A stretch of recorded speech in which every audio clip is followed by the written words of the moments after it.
華哥，近期好多受害人都講到話接到客服一個電話，錢就無啦啦俾人轉走晒喎，究竟係咩回事啊？嗱，咁多位街坊要注意啦。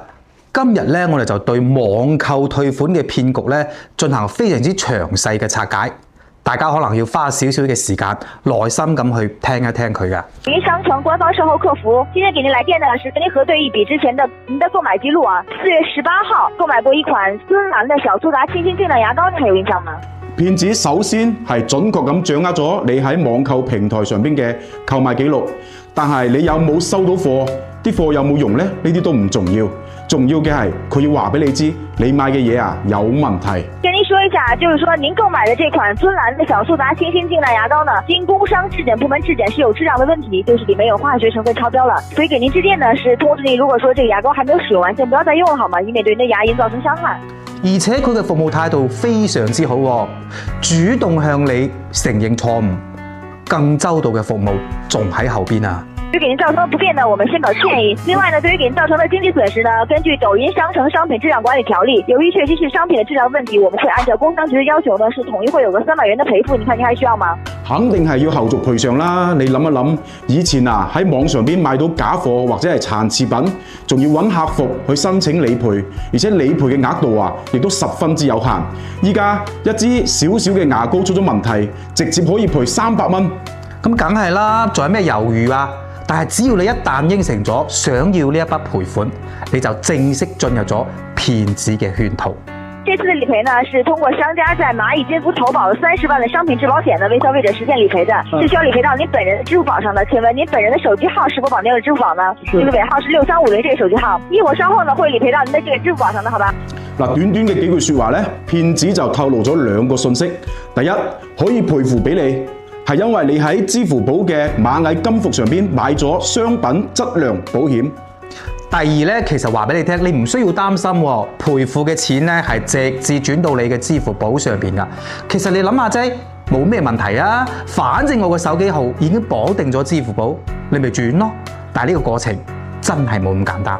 對吧？我看到系統這邊顯示您是首次理賠是吧？之前是沒有為您做過理賠是吧？對。因為首次理賠呢是需要您本人通過支付寶的官方通道來領取的，好嗎？從下次開始呢，你就可以申請開通快速理賠通道，可以直接為您自動賠付了，明白嗎？嗱，從呢一步開始呢，大家就要注意啦。首先，騙子嘅語速啊非常之快，如果你唔仔細聽，你可能都聽唔明佢要講嘅究竟係咩意思。其實咧，佢想講，因為你之前咧係冇理賠過嘅，冇開通自動理賠嘅服務，所以呢一次理賠啊，我哋唔可以直接轉到你嘅支付寶，我哋需要你主動去領取。咁點樣領取呢？需要您呢在線加入一下螞蟻金服理賠中心的會議室，會議室裏呢會有他們的工作人員教您如何通過支付寶的官方通道領取您的300元，好嗎？你有任何問題，會議室裏進行詢問。其實咧，聽到呢度啊，你都好難聽得出呢個係一場騙局，因為騙子偽裝得太深。佢話叫你加入螞蟻金服理賠中心嘅會議室，根據工作人員嘅提示嚟領取，聽起身非常之合理同埋專業。係啊，我之前冇賠付過，通過螞蟻金服官方嚟會議室領取，係咪好理所當然呢？但係騙子好快就露出咗馬腳。您是什麼手機呢？是華為嗎 ？OPPO、小米，還是 vivo，還是蘋果？那您知道您手機桌面下載的地方在哪兒？因為現在需要您加入會議，需要您安裝一個叫做網易會議的，你有沒有在使用呢？平時？嗱，大家聽出有冇咩唔妥呢？明明應該喺支付寶上邊完成理賠嘅，佢突然之間叫你下載網易會議 APP。如果你喺呢一步有進行質疑，騙子咧其實已經準備好咗另外一套話術㗎啦。我知道您有支付寶，現在需要您在線加入一下會議室，在會議室也會有他們的工作人員告訴您如何從支付寶的官方通道來領取。需要呢，您加入會議室是需要用到一個辦公系統，叫做網易會議。其實呢個理由啊已經好牽強㗎啦。如果喺支付寶官方 APP 上邊嘅操作，就應該喺支付寶上邊去完成，要下載其他嘅軟件進行操作，呢個啊肯定有問題。但係咧，如果你要錢深切，可能就真係會俾人裝入靚啊！而且騙子仲會不斷俾你施加壓力。这个用流量也可以下载，这个下载的很快的，网络的网，容易的易，是类似腾讯会议的一个会议办公系统。因为我们领取是只限今天一天的，所以说呢，在我们下班之前，您看你有没有时間下載好，好吧？是還需要這個300元嗎？您要是需要的話，你就告訴我一個時間，然後我給您回電。如果不需要的話，我這邊就登記不需要了，好嗎？嗱，一句到底，你要唔要喺落班之前搞掂呢件事？佢講呢句嘢令到你非常之緊張，好似唔聽佢嘅指引，你就好難攞到呢一筆錢，你就覺得好蝕底。如果呢個時候咧，你產生咗質疑，明明喺支付寶上進行賠付，仲要下載其他嘅軟件進行操作，騙子啊，其實亦都準備好咗充分嘅解釋。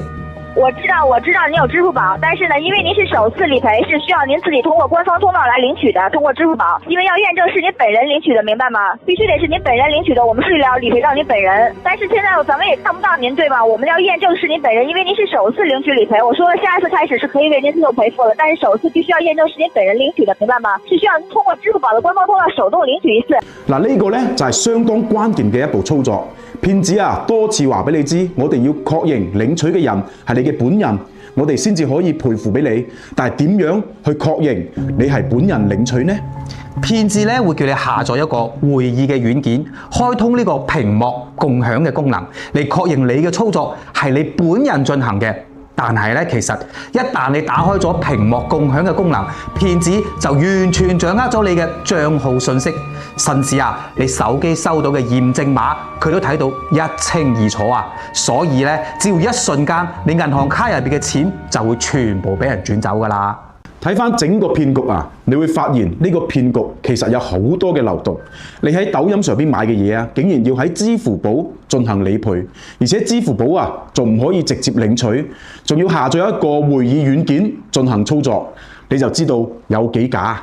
但係咧，當你一心想要賠付，服從佢嘅指引同埋操作，再俾你少少嘅心理壓力，你就好容易上當受騙啦。嗱，希望今日我哋詳細拆解咗，能夠俾大家遠離詐騙。